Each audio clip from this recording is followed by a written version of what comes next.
let's get to the second half of today's lecture. We're going to talk about categorical predictors and outcomes.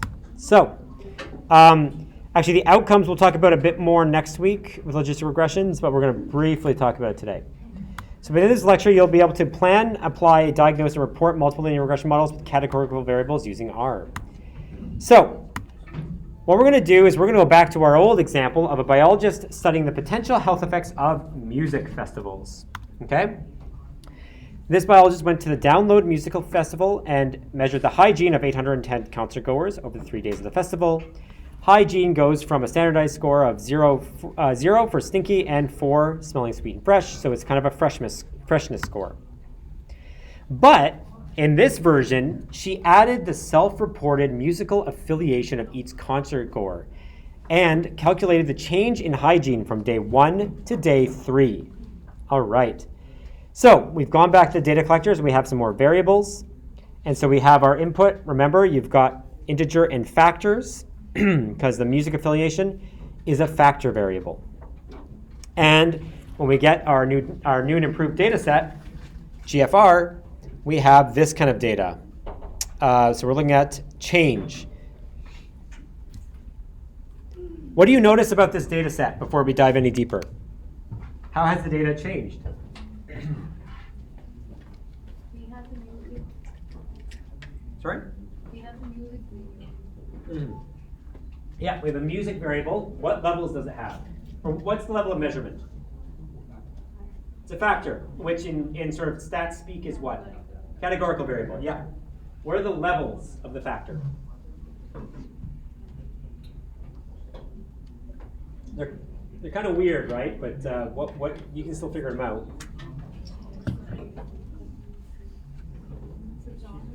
Sorry? Like, what are the levels? What are the values that it can take? Metaler. So metaler is 1. Crusty. No musical affiliation. We'll call that NMA today. And then Indie Kid is the final one. Now, I would call metalers metalheads. Again, this comes from the textbook. And I believe these might be the UK terms. So I would say metalhead. Crusty, I think, is someone who listens to like classic rock or mainstream rock or pop or something. I'm not entirely sure. I think it's a props particular phrasing. Yeah. So you know, Andy Field's character, which I enjoy, but it does make it confusing sometimes. What do we know about the change variable? So we have music, but we also have change. What does change matter?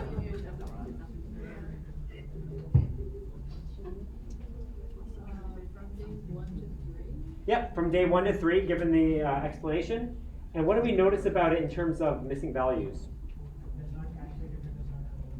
It has to have day 1 and day 3, so we're going to have a subset of the data, which I think is somewhere around 300 data points, but we'll find out shortly. Cool. So what is the linear model in this case?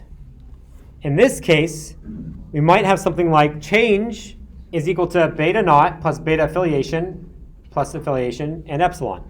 So the idea here is we want to predict the stinkiness change based off of the musical affiliation. Is this the equation that we would use? With the day factor? Sorry? We need the day factor or the change factor? Well, we're using change as the output. Day factor. The day factor. How can we do that? We're looking at change from day 1 to 3. That's already in change. So we don't need to worry about that. But good point. Like, what's missing? It's good to think about that. But yeah, we're looking at just the change based off affiliation. So I think that's fine. So what is change I in this case? Sorry? For a particular person, on the 3 days, what they have observed, what is the change in their hygiene status? The change in their hygiene, yeah. But what would you call it in this equation? Response. It's the response variable or the outcome variable. Yeah, exactly. What's beta naught? Intercept. And what's beta affiliation? The slope of affiliation I. And then what's epsilon? It's the error or the noise term, yeah. Well, how does the slope work here? How factor of affiliation affects change? Right, but there's metaller, there's crusty, there's indicate, and there's NMA, right? How do those fit in a line? How does slope work? Someone talk to your neighbor, figure that out. Can we have a beta affiliation here? Go, 30 seconds.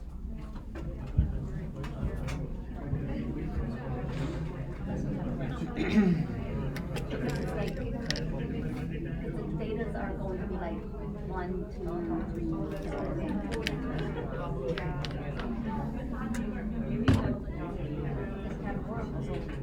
They might like when you plot the meddler like those categories on the bottom, you'll end up in like 1, 2, 3, 4. Technically possible in the middle of these but right, but it won't. They're not continuous. All right, let's come together. How do we get that? Does that beta work? No, why not? We need interval, for example, that. You need interval data for that, right? So if we have categorical data, we can't have a slope, right? There's no x-axis to have, right? What would we plot instead? If you're comparing the freshness, let's say we had to graph this, the freshness of these 4 different predictors, what would it look like? Who has an idea of how it would look?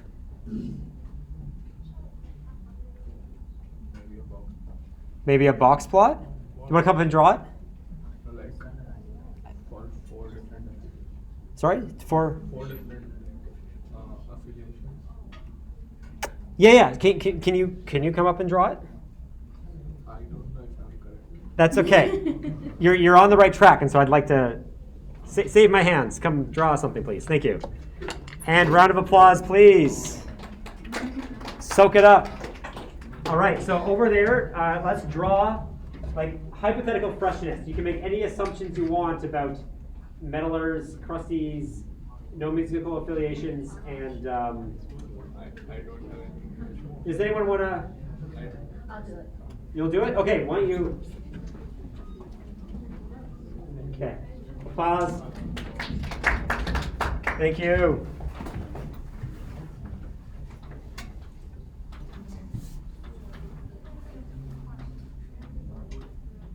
Is that the one? Yeah, I don't remember the other. it's good. Indicate. Great.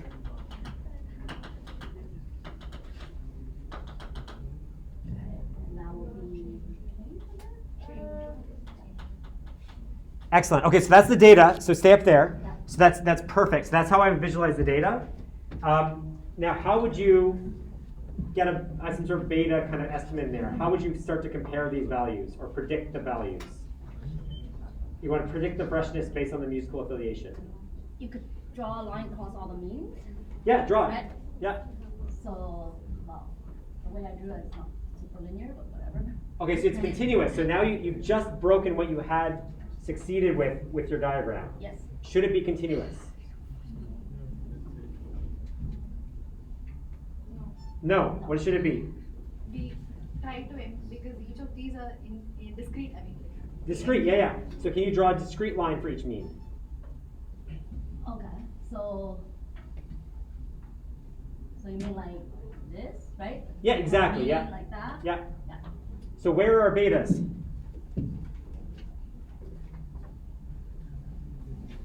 If you're trying to predict it, how would you predict it? Wouldn't this be beta 1 then? Yes, exactly. Where would beta 2 be? Here. Yes, exactly. So how many betas do we have? 4. 4 betas. Yes, you did it. We got it. So how would you let's write the equation. So how would this work? This is way more fun than my slides. Is everyone following? Right? Yeah. So change of I. So this equation's wrong. What should we have?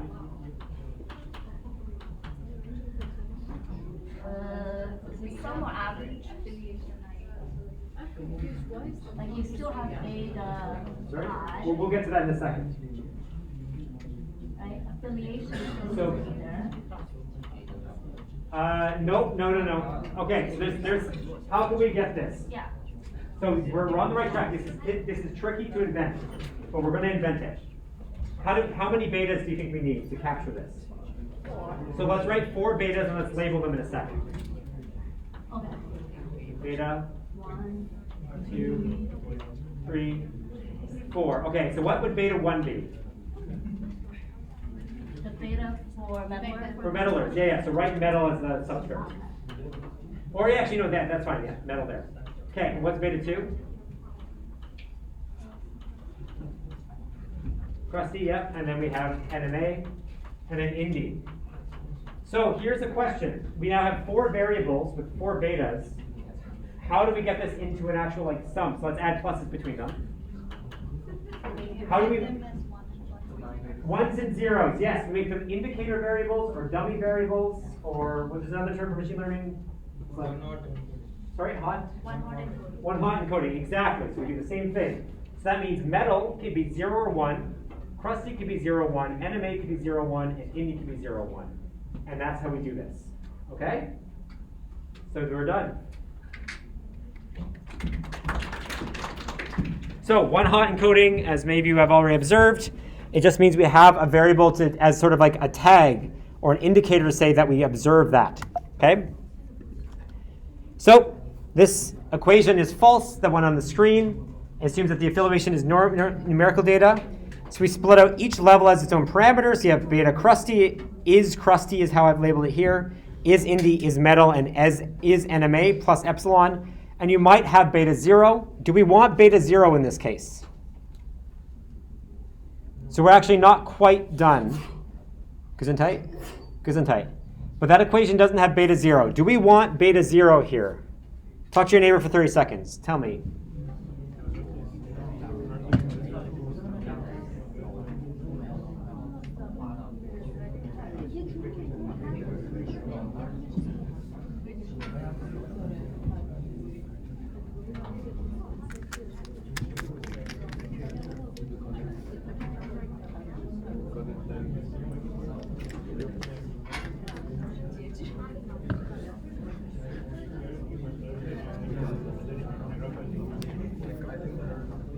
Ten seconds.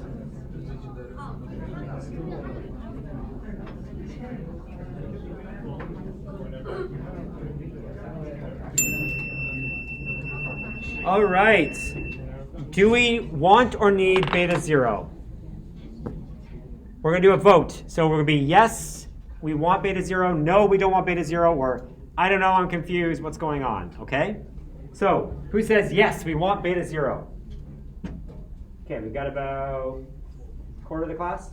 Who says no, we don't want beta 0? We've got about a quarter to a third of the class. And then who says, I don't know what's going on, help me. Okay, so we'll start with those who say we want a beta 0. Why? I think it can show the impact of the factor. If you have, for example, beta 0 as the average of all values, and then the betas are deviation from the other betas are deviation from this average. Then they better show the impact of each factor. But we can just omit it and include all beta 0 in all other betas. I think this just helps. Yeah, so we can either have the beta 0 to have the grand mean, and then people can say what's the difference from the overall average. So that would be a reason to have beta 0. I don't disagree with that. Those of you who say So if that's the case, but these different categories of different like means or whatever, they have different things going on with them. But then if this is a mean of all of these categories, wouldn't it give us a wrong number if you're using a mean of all of them? You're right. So it's gonna adjust what the values are for the betas 1, 2, 3, and 4. So that would be maybe a reason not to have the beta not. Those of you who said we shouldn't have it, is that the reason, or what reason do you say we don't want beta 0?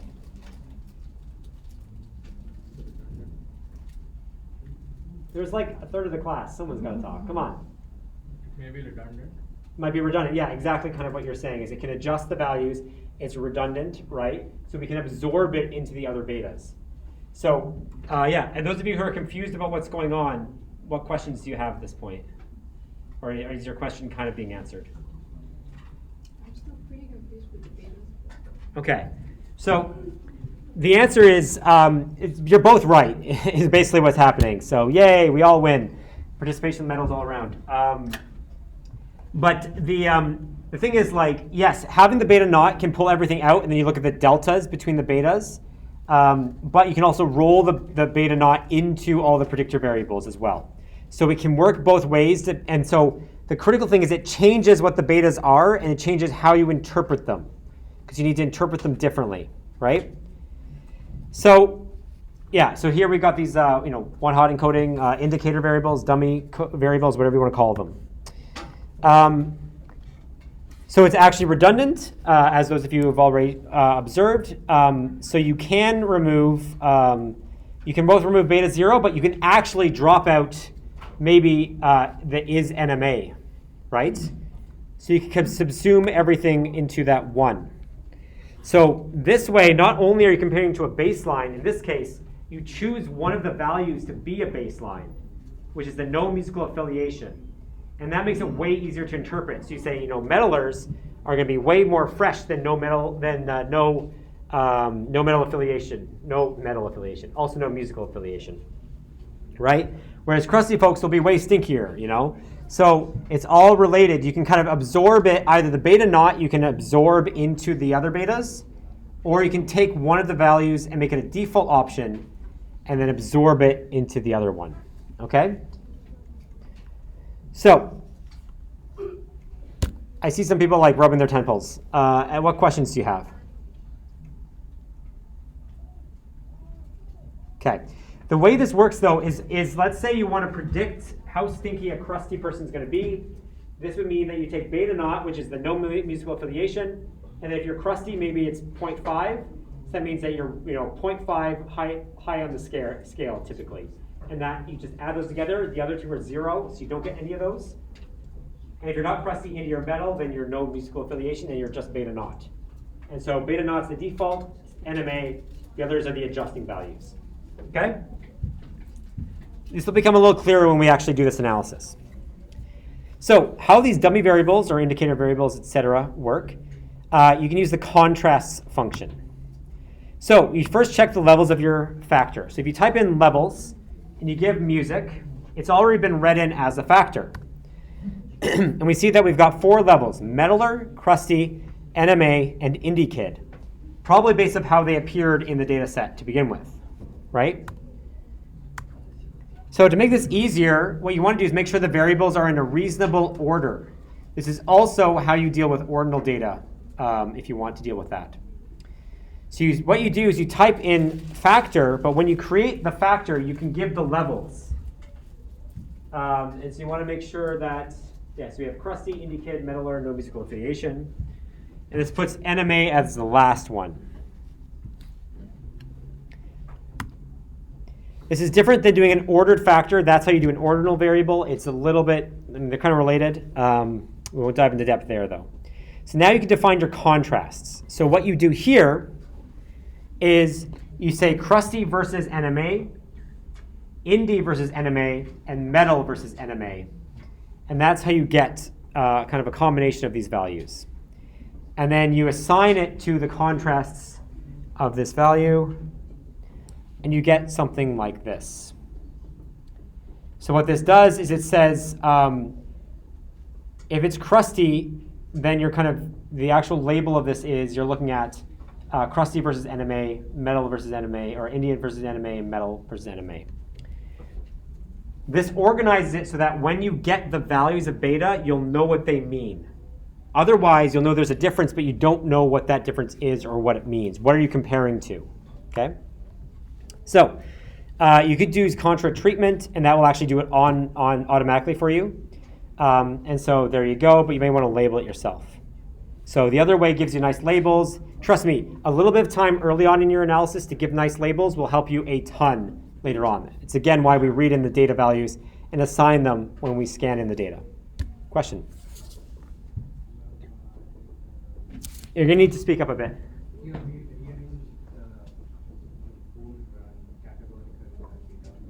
Yeah. Based on what actually you have given the order.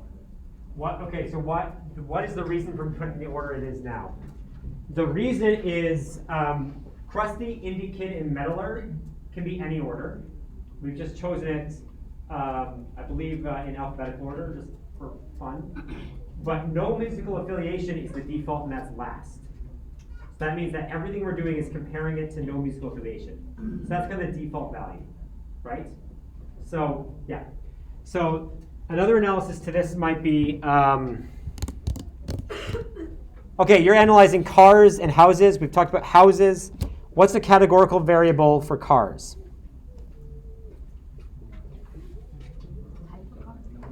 Type of car might be one. Any others? Brand. Okay. Let's go with type of car, because brand this breaks down with. What might your default option be for a type of car? Standard. Standard. Okay, so like a standard stick shift kind of thing? Sedan. Or a sedan, yeah. Front wheel drive sedan, maybe. That might be the default option. Based on car rental company designation. Yeah, so you take one as like the default or the cheapest, right? And then that might be your starting point. Then everything is compared to that baseline, right? And so that's the way that you'd pick whatever is last in this treatment, and then everything else is kind of organized in a different way. So in this case, you take a sedan, a front wheel drive sedan, compact maybe, whatever it is for the rental place, put that at the end, and then everything else is compared to that baseline. Okay? Okay. Yep. Boom. So under the hood, we're already using dummy variables, so you can ignore this in formula options. So you can just you just say change is to regress on music. So we've done this, we come full circle, because when you type it into R, you just say it's regressed on music, because underneath the hood, it'll split it out into those 3 or 4 betas and calculate it for you. Okay? And so we get a model here, but what you end up with, so even though you say there's one variable here, there are 3 variables here. Okay. So take 1 minute. Oh, question, yeah. What if you did 2 categorical variables? Which one would it choose to be the one that doesn't show up? It's within each variable. So for every variable, you define the contrasts, and then you don't look at comparisons necessarily, unless you add in an interaction effect, which we'll talk about when we talk about ANOVA. But just consider them independently for now. Okay? Okay, take 1 minute. We've got a result here. Tell me what you learned from this output, or what you guess you learned from this output. Okay? So 1 minute, you can work with your neighbor or alone. Go, we'll come back together to analyze this.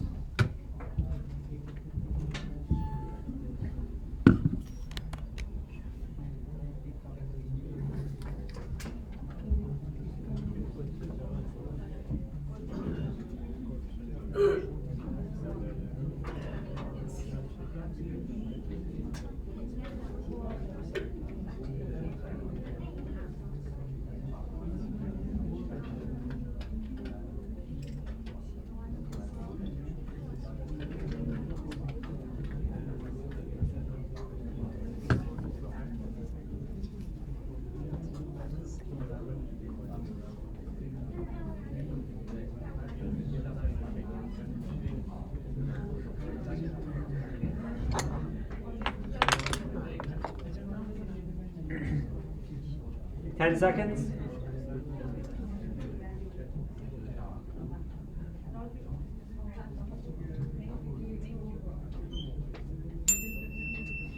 All right, let's come together. Who can tell me what they would interpret from this output? Anything about it? You've seen a lot of these before.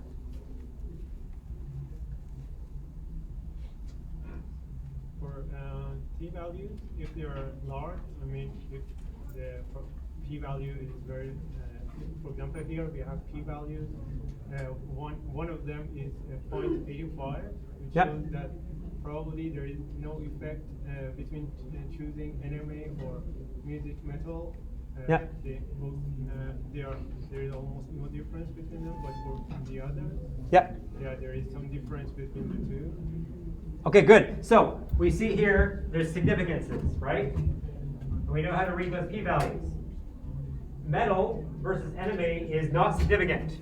So to rephrase what I think you just said, metalers or metalheads are no less stinky than people of generally no musical affiliation. right? So that means that we don't see a difference between meddlers and like the baseline of a no musical affiliation. Great. There's two other points that we can make from these p-values. What do we see? So you didn't see, some of them are significant, right? Who can interpret those? Someone else, ideally. Interpret what the middle two are saying.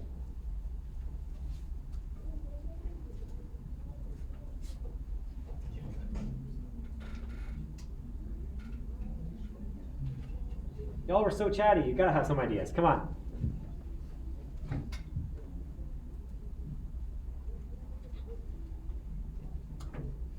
I should bring like cookies to class, and whoever answers first gets a cookie. See if I can bake some. Maybe we'll do like Timbits in the last class or something like that. What do we think? Isn't it the other way around? So like at a 5%. Sure. Yeah. Alpha. Yeah. There does seem to be some change between these two categories. So between the NMA and indie, or NMA and rusty. Yeah. The level of, I think the change in the level of, what was it? Freshness. Freshness. That's different. Yeah. So that means crusty individuals and indie kids became even stinkier over the course of the festival than the metalheads and the no musical affiliation people. Because it's significantly different, so we see that there is a difference, right? And we see the beta, we haven't even talked about the beta, is over here. So the beta here is -0.4, -0.4. Let's start at the intercept maybe, because that might help contextualize this. What is that intercept telling us? Who can interpret this first line? That's the stinkiness of the no music affiliation people. Exactly. And what is the stinkiness? What do we conclude? I guess the change is -0.5. Yeah, so we have, remember our scale is 0 to 4, right? 4 is like you're super fresh, you just got out of the shower, you're feeling good, smell like flowers or something. 0 is you are super stinky, right? So we see a negative value as the coefficient, and we see that it's highly significant. So what would we conclude from that line for the no musical affiliation, or the no music affiliation? It means that people who are just generally attending, like the baseline is that people got stinkier over the course of the concert, which I have observed to be true in my experience. So that checks out. So we see a negative beta value. That gives us a sense that is a negative decrease and significant, so we conclude it. And then we see that meddlers are not different from the baseline. So they got stinkier, but the same level as no musical affiliation. But crusty and indie kids are significant. And what's the betas for them? Less. It's not -4 or negative. So, but what is that compared to? The no musical affiliation. So how much stinkier? So if a no musical affiliation person got 0.5 stinkier, how much did a crusty person get? 0.1 for higher? 0.9. Negative. You add them. You add them? You add them, yeah, because that's the baseline, and then you're adding it compared to the baseline, because the NMAs have been absorbed into the intercept. Remember, because the intercept was redundant, and then we didn't need a variable because we know they're not crusty or indie or metal. We know that they're NMA, so we just make that the intercept. So that means, in general, everyone got 0.5 stinkier on average. People got 0.5 stinkier over the course of the concert, also conferences in my experience. But crusty and indie kids got even stinkier, and so their scores on average went about 0.9 less than, or decreased by 0.9. So is their beta than like 0.55 plus 0.41? Exactly, yeah. And the meddlers would be -0.55 plus 0.02338. So it's a little bit less stinky than the no metal affiliation. However, it's not statistically significant, so it's too noisy to tell. Okay? We also see This, what does this tell us? A music affiliation explains about 7% of the variance getting stinkier. Getting stinkier, yeah. So is this a good predictor variable then? No.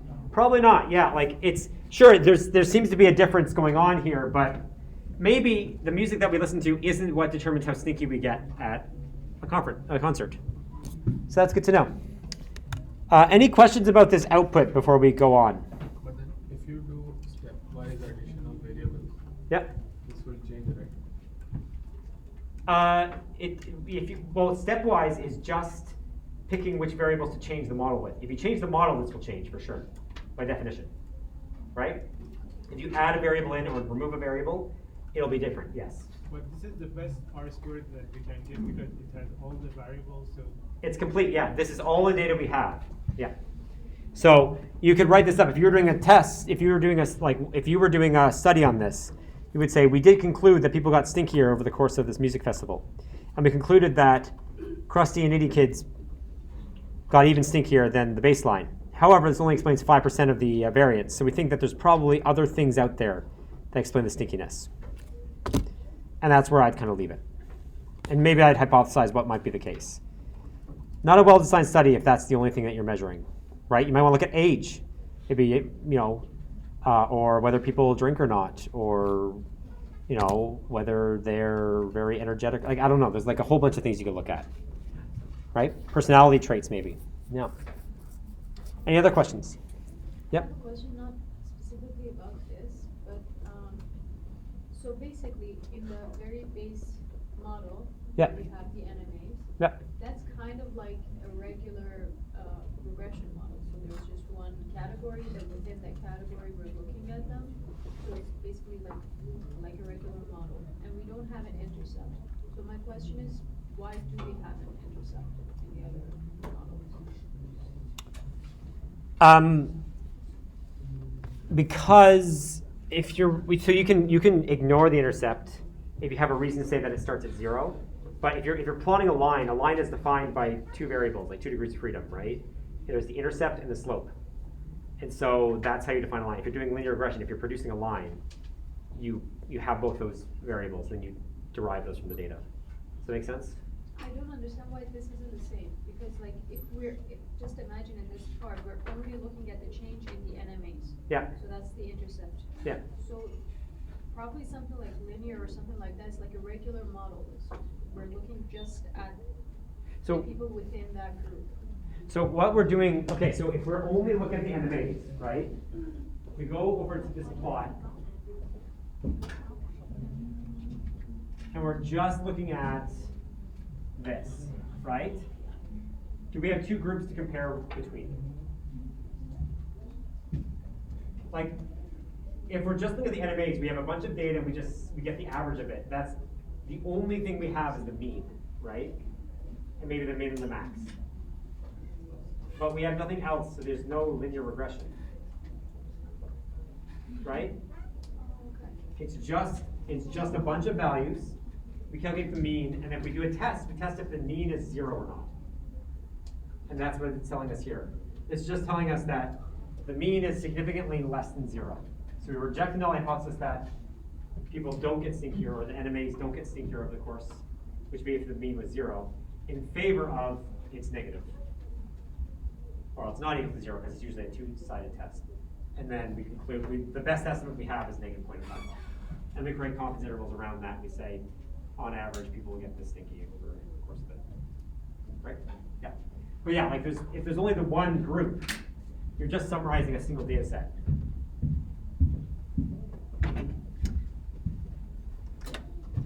Any other questions? Cool. So we might want confidence intervals of these. So you can just type in confident, and so let me get this, right?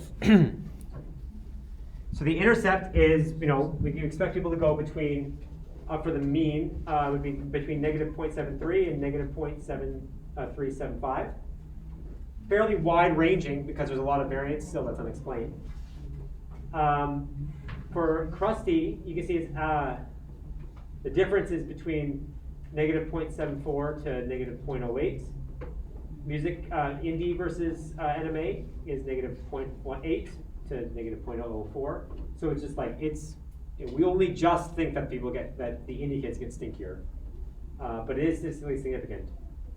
And then meddlers, it overlaps 0, so we can conclude that the difference is not significant. Questions here?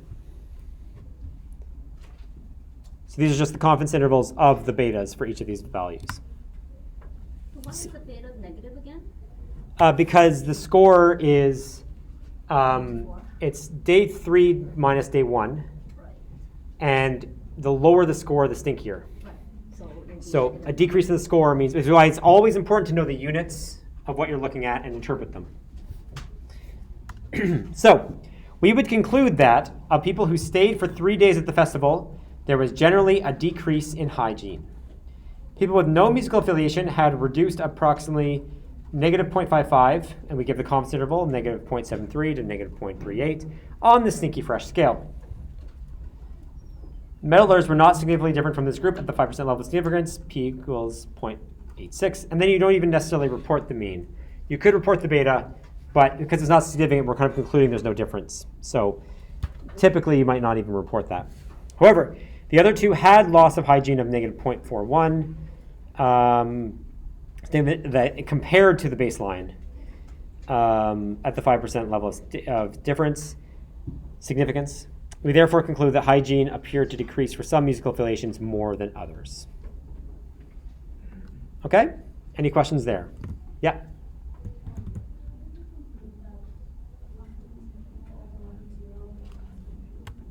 Because it's equivalent, right? If we to conclude that the mean, because what is the 95% confidence interval tell us? What is it? What are we 95% sure of?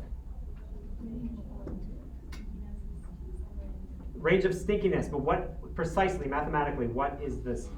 It's the range of what? No. What are we putting confidence around? The slope? Can you be a little more precise? So we have beta, right? Yeah. And we're given a confidence interval on beta. What is beta estimating? Mean of the value. The mean value, yeah. So beta, these betas are all our estimates of a parameter, the theoretical beta that exists in a Platonic ideal of some sort, that that would be the true value of reducing it, right? And our estimate of the true mean of beta, like the true value of beta, is in that range, right? So 95% of the time, if we did 20 of these, or actually no, if we did 100 of these, 100 regression models from random samples, 100 different random samples of different music festivals, 95 of those would conclude that it does not overlap 0, right? Because if it doesn't include 0, that can't be a value that we think it's going to be. So we conclude the value of beta is, like the true value of beta is not 0. It can be anywhere in that range. We are 95% sure it's anywhere in that range. 5 times out of 100, we would probably get something that concludes that it does overlap 0. And that's the type 1 error. Yeah. Other questions? What if we have one categorical variable but also other ones? You do this separately and independently for each of them. So like you have multiple ones. You can combine them with numerical variables as well. So like that's what I'm saying. So for example, we have for houses, we have one interval, and then for example, I don't, for whatever reason, we have like gender. Sure. How do we put both of them? So what you would do is the same way that you do all of them, you just put it into that regression model. And the only thing is you have to be careful of the contrast to figure out how you interpret the values. All that preamble for going through the different contrasts is just so that we can actually interpret it. So we either have a baseline or we have a grand average of some sort. And you can actually extract that. You could have some sort of grand mean pulled out. So let's play around in R.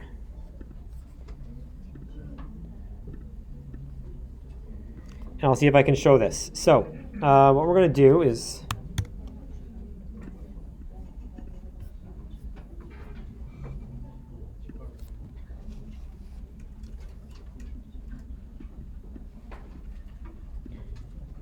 okay. So this is what we have right now. Where do we do? Okay.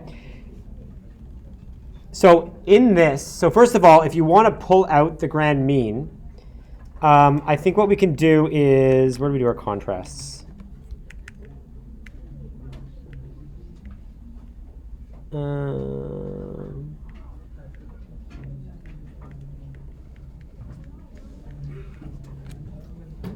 Okay, so what we could do is if we do something like this, we could do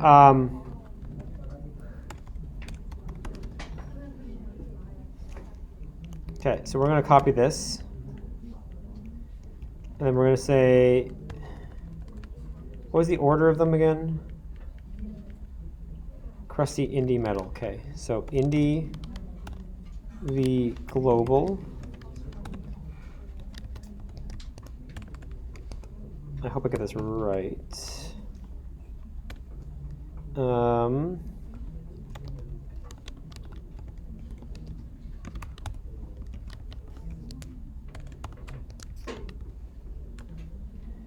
And then final value would be NMA. Global has too many variable values. Sorry, metal versus global has 4 variables. They all have 4.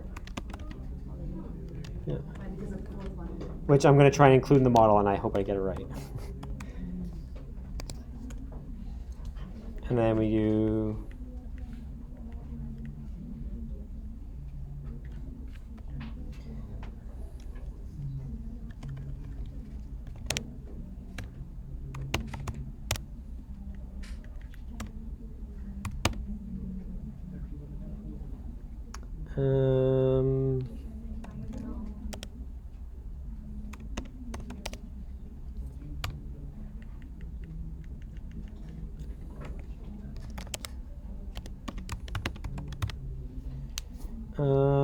I believe, okay, there might be 2 ways that I think this works.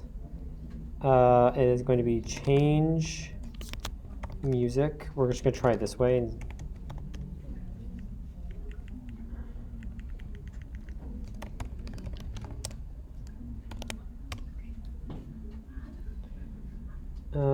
Yes, that's not going to work. So what we want to do then is I think we want to do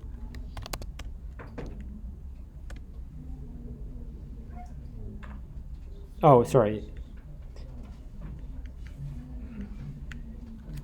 2. So there's all 3 of those. So what we want to do is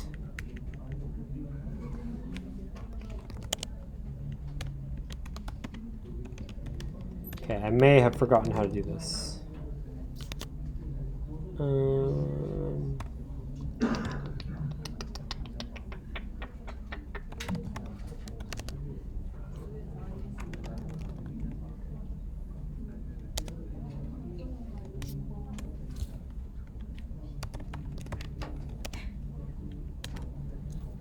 Yeah, no, sorry, yeah. You got to have one absorbed. There's a way to pull out the grand average and compare everything to just like global average. But usually you want a default case, so I'm going to leave it at that for now. What is this global average you're looking at? It's the grand mean. So like the idea of so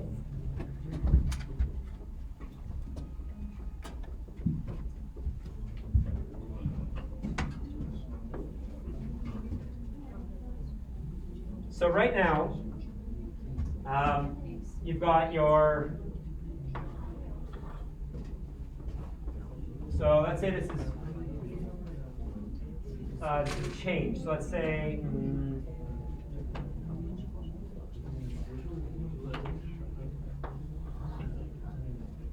so how do I want to represent this? So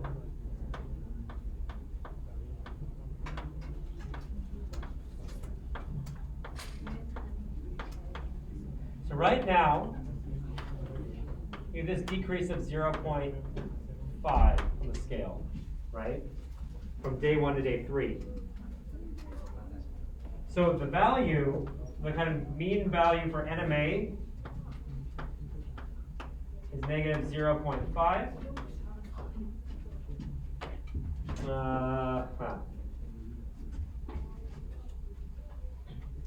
So if this is the NMA value, this is the intercept, then the change of metallers will be there. The change of the other two would be like here, right? So this is sort of the default value is this mean, and then we look at everything relative to that, right?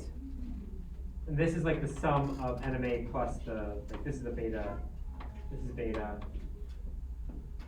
this is beta. There's a way to pull this out.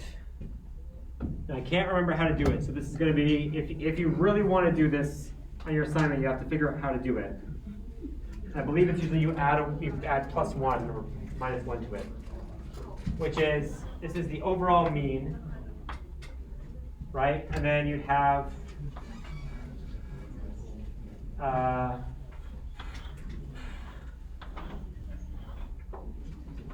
this would be NMA here, and this is metal, and this is Indy.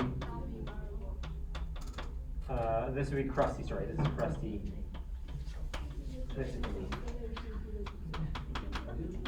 Does that make sense? So right now, NMA is the default, that's the intercept.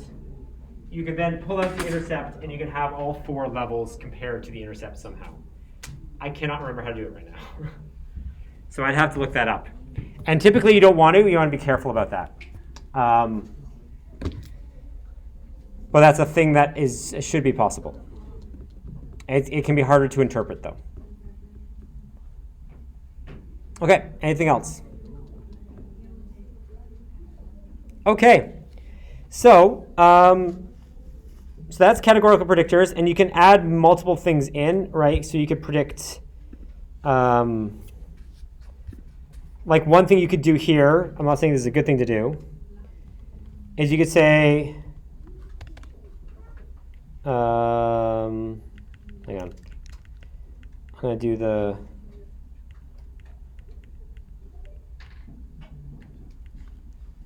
There's no other variable. there's day 1, Right. which is going to be highly correlated, so that might be a bit weird. But like the way that you would do this is you would say Glastonbury 3 is LM. You could do change start day 1 plus music. And data equals, it's not album 2, it's a GR4. Yeah. Yeah.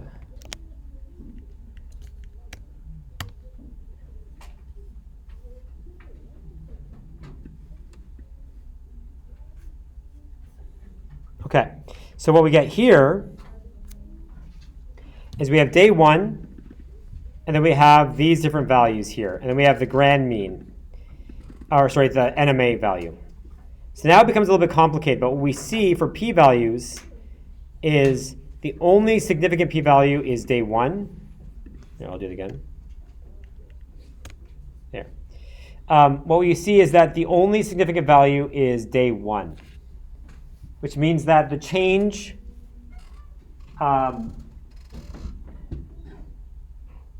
wait, day 1, you're right, day 1 is not a predictable variable. Yeah, it's not a categorical variable.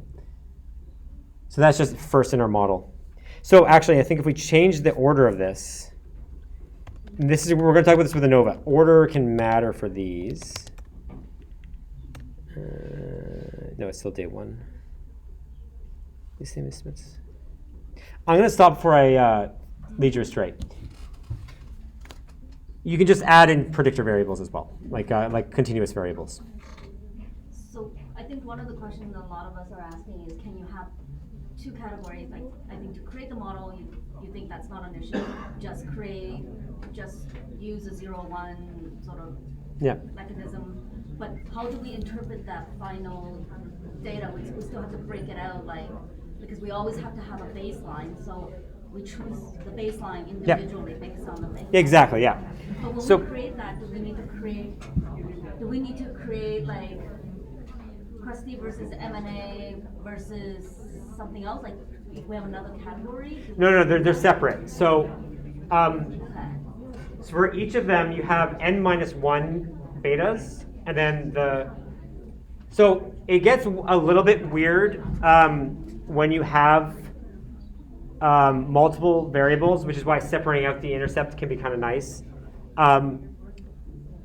When you have multiple variables, you compare, the betas will be referred to the whatever the default option is. The default option will go into the intercept. And so the beta values will mean if everything else is held constant. So in terms of cars, if you hold the odometer, like the mileage on the car, constant, and you go from an all-wheel drive to like a front-wheel drive, you expect to have this change in price. Right. But what if you have another category on top of that? Like what? So like odometer is continuous, right? Yeah. Type of car is categorical. Yeah. What's another category on car? Cylinders? Yeah, Engine volume. Sure. Is it categorical? So we can. We'll treat it as treat it as a categorical. Is it 4 liters, is it 2.8? Yeah. Right. So if you have two categorical and one continuous, Yeah. then how does the regression model Yeah. like, So play out? And then like how do we interpret that data? Because how many lines will we you'll need have to create? Because we had to create the music cluster versus M&A. yeah. So okay.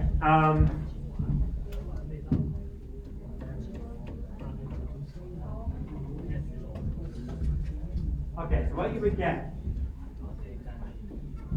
So let's assume we're looking at car prices. Yeah. Okay.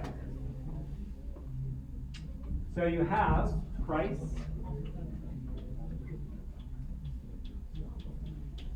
and we're going to regress it on mileage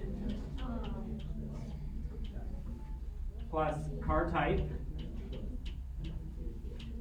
plus engine model maybe, or what's color? Sure. Color. Yeah. Okay, so this is continuous.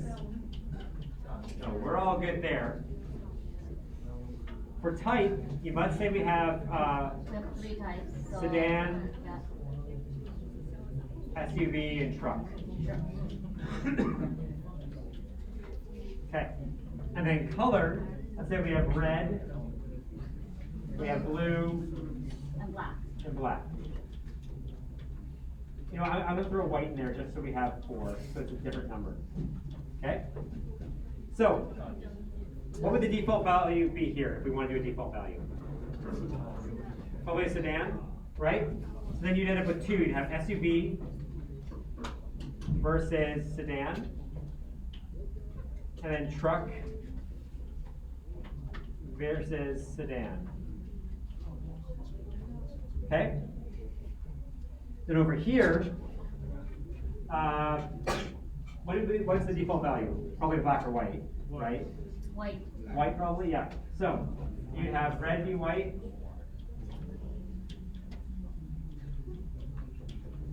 blue be white, and black be white.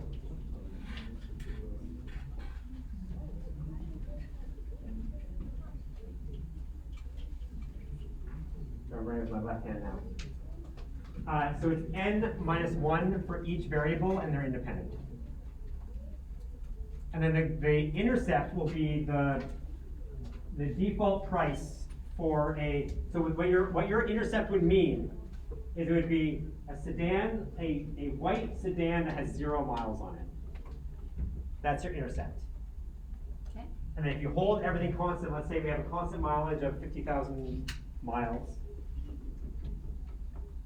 then the difference of, you can predict if it's a sedan versus a truck versus an SUV. and those add or those shift the prices. So the default is a sedan with 50,000, but if it's an SUV, that'll bump the price up or down a certain amount.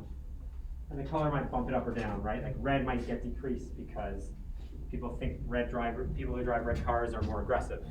Whereas a white or a black car probably has a higher resale value. So it's probably higher or lower. And in fact, you may want to, like, you can do hierarchical versions of this.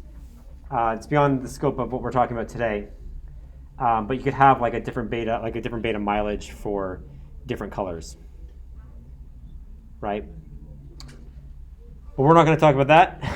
We're going to just, unless if you dive into that, you're welcome to. But yeah, so it's whatever the number of levels are, it's n minus 1. They all get compared to that base level, which gets subsumed into the intersect.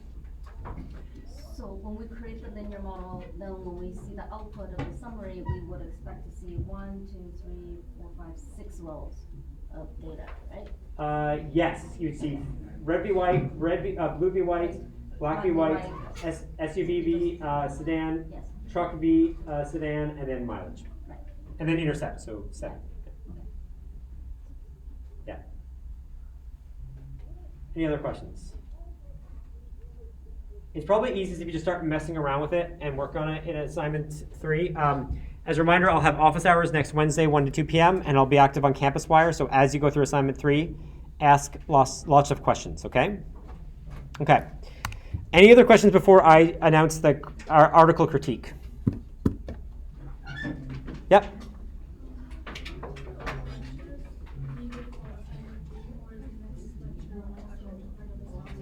You should have everything you need to do assignment 3 now. Now you might discover some tricky things, and so post on Campus Wire and do your own research. And definitely look at the textbook. But yeah, you should know everything you need for assignment 3 right now. Next week, we're going to start covering logistic regression, and that will be your 4th assignment. Okay? Great. And then we're going to start talking about ANOVA, and we'll probably cover a lot of ANOVA stuff on the final exam. So before I go, do I've learned?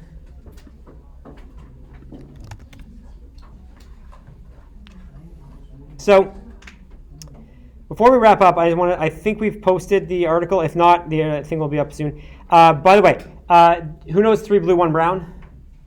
Fantastic web series. Posted a video on the central limit theorem yesterday, and it's incredibly helpful. So it's a really cool visualization. 30 minutes well spent. Highly recommend it. So let's go to content. I believe under assignments. Yeah, your article critique is now live. You can take a look. And what you're going to do is you're going to grab one of 3 things. You're going to either grab so this is worth only 5% of your marks, so it's supposed to be a smaller than an assignment. We're unfortunately wedging it between the 2 assignments. So it's due March 30th. But I'm hoping that will be okay. So what you do is you grab a classmate's assignment, make sure you have their permission, a published peer review article or a substantive news article. I've given the example of a New York Times, 538, Atlantic, Reuters, like wherever you want to find something. Could be a popular science article, National Geographic maybe, I don't know. And what you want to do is you want to read through it and critique the stats. Ideally, you find something that has stuff that it did well and stuff that it could do better. So you might want to be careful, like 538, it's going to do an in-depth data analysis and have some kick-butt visualizations. So you may want to avoid that unless you think they did something wrong, in which case tear into them and see what you can do. New York Times has a pretty good data wing as well, but they might be missing stuff, and so do critique it, right? What you do is you evaluate it on exactly the same criteria that we've evaluated your assignments on. So you're going to provide qualitative feedback for process and logic, correctness, completeness, and presentation. Okay? And the idea is you want to give both suggestions and like constructive criticism of what they can improve, as well as things that they did well, positive feedback.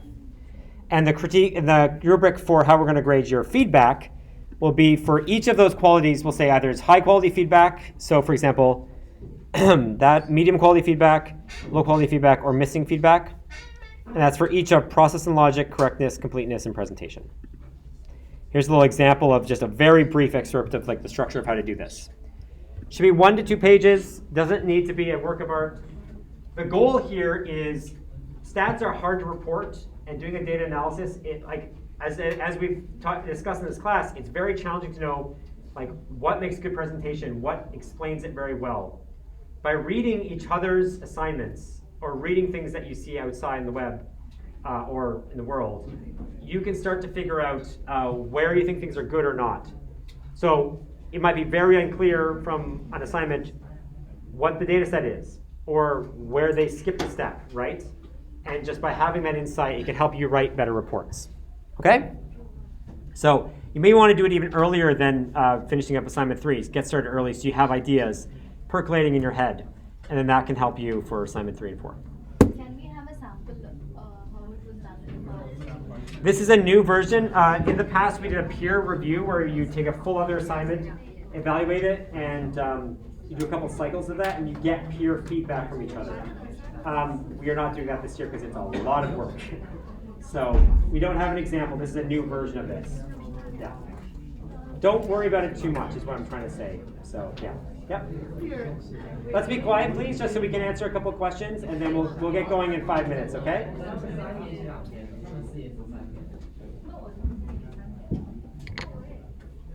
Thank you. Okay, go ahead. If you're reviewing, Thank you. Go ahead. if you're reviewing a classmate's assignment, Yes. do we review it based on the goals of that assignment, or just looking at it? For example, for the last one, it was correlation, but for example, I can say, okay, they could have done like regression 5% better. Is that a part of it, or should we just?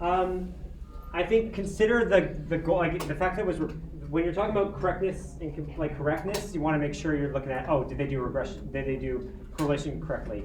I think. So good question. I'm trying to formulate an answer. I'm going to say, yeah, it's fine to say they could do this regression analysis as additional. Make sure you consider the context in which it was written, and then you could say, here's another analysis they could do to elaborate. So I kind of tackled both, if that makes sense. There are a couple of other questions. Does anyone else have a question? Yeah. Can we apply that grade period? Sorry, can you say again? We do have a grade period, right? Can we apply one of them? You have Can a- you use your grades, your 5-day late days to when the Yes. assignment is due? Yeah. Yeah, the late days can apply to this as well. Yeah, absolutely. The only thing they can't apply to is the exams. Understandably, we can't do 5 different writings of the exams. Any other questions? Okay. All right. Oh, wait. We have another question, so let's quiet down, please. Sorry? Is the final, what's your formula? Accumulated? Yes, but we'll focus on the latter half. We'll have more details by the end of March. Okay, that's it. Class is done. Thank you so much. Good luck, and I'll be on Campus Wire and in my office hours.